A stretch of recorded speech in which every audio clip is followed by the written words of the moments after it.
We knew it was coming. We knew it was coming. I'm referring to the student loan forbearance. We knew it was going to be ending soon. But anyways, this video is going to be about giving you and providing you with some pointers for what you can do these next couple of months before it ends, as well as what you can do moving forward to help your credit score, because as you know, Water Your Soil is based on helping your credit score and things of that nature. So we're going to get right into it. Be sure to check out the full video, all right? Let's go.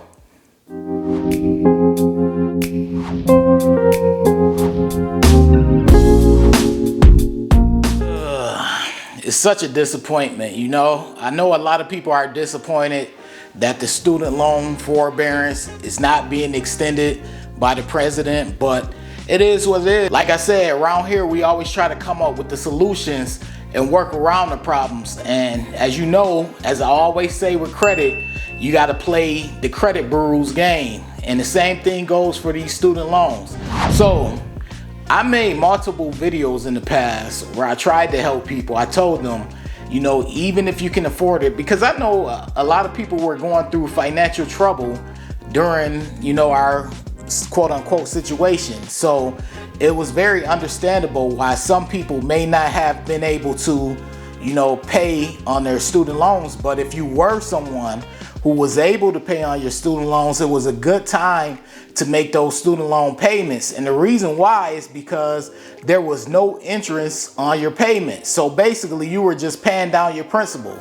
And if anyone is familiar with how credit works, you know, paying down your debt, especially student loan debt, it actually helps your credit score. So even if you were throwing $100 a month, which takes you around, I would say around $2,000 in total that you would have paid if you were paying $100 a month during the whole almost 2-year period, you would have been $2,000 less without interest. So that would have helped a little bit, not a lot, but some money would have been better than no money. So we only have maybe 2.5 months left before the extension is over with, you know? So now would be a good time to try, if you do have any money saved, and I mean money that you may have just been playing around with. I know it's around Christmas time and the holiday season, so a lot of people have a lot of shopping, so they may not have extra money to just throw at, you know, student loans when they're not currently due right now. However, if you are someone with extra money that you do have, it may be a wise idea to throw some of that at the principal of your student loan, because in the end, not only would it help cut down on your student loan, it will also help toward how much debt you have. So you always want to make sure you're chopping down on your debt when it comes to credit, because that helps a lot. All the loans that you have, try to make your payments and chop down on that debt. Even if it's a lot of money that you have, as far as that you owe, try to chop down on it.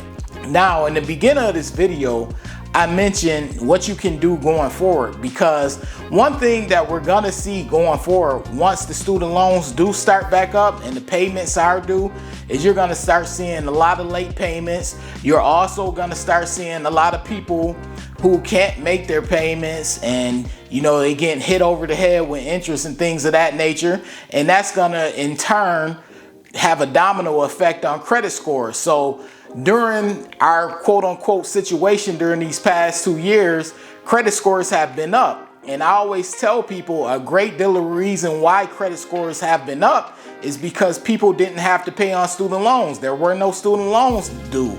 So of course they were gonna be up. However, once it starts back up and people do have to pay on student loans, I expect to see credit scores beginning to drop. And the reason why I expect credit scores beginning to drop, because you gave people almost 2 years without having to make payments, and they're not really gonna wanna make those payments. You know, some people will. I would have liked to assume that most people will, but there are gonna be some people who don't wanna make their student loan payments because they have adapted to a whole new lifestyle change, you know?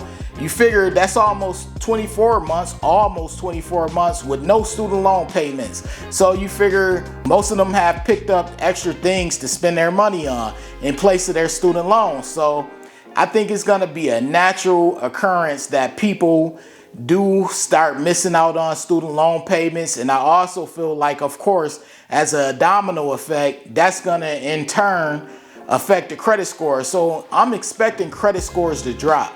I am expecting that. I'm expecting that over the next couple of years. Now, will it happen? Will it not? I'm not sure. I'm not an economist, but this is something that I'm expecting to happen just because of the student loans. And not to mention, we're currently going through inflation as well. So that also has an effect on student loans being paid on time and being paid, in a timely manner. So we're about to witness something that probably hasn't been witnessed since around 2008, 2009. And honestly, what you can do going forward is try to make sure that you are bringing in extra income. That way you can make sure that you are making your payments on time every month, because it's going to be very important that you do that, and it's going to be vital to your credit score. Because as you know, you start missing those payments and you start getting late payments, and then your interest starts piling up on your loans, on your student loans. That in return is going to affect your debt to credit ratio, and it's also going to affect your credit score. So that's what you don't want to have. You don't want to have your credit score crashing, especially what we're about to go through as far as on an economic level. So you want to make sure, if you can, bring in some extra income. That way you will be able to make your payments for your student loans on time, and you will be able to pay on time. So that's my advice going forward after February when the extension ends. But prior to the extension ending, try to make as many possible payments as you can. Try to throw as much money as you can at your student loan while still no interest on it, because that'll go towards your principal, which in return brings your student loan balance down. So if you do have money, extra money, I'll say, that you can throw, be sure to do that. And I understand everyone doesn't have extra money, and we are going through what I consider to be an economic crisis. However, if you can throw money at your student loans these next couple of months, it'll be a good idea to do it, because it won't be any interest. So you have, like I say, maybe a month and a half to 2 months to do it. So if you can, try to do it. If you can't, it's understandable. But make sure after February that you are making your payments on time. But anyways, this channel, I'm going to be here about the whole student loans being back. This is about helping people improve their credit, even with student loans. So this is going to be a roller coaster. Like I said, we're all in this together. So make sure that you're tuning in. You're hitting the subscribe button if you're not subscribed. Make sure, if this video has helped you in any kind of way, you hit the like button. But anyways, this is Water Your Soil. I thank you for watching. I appreciate it. I'm out.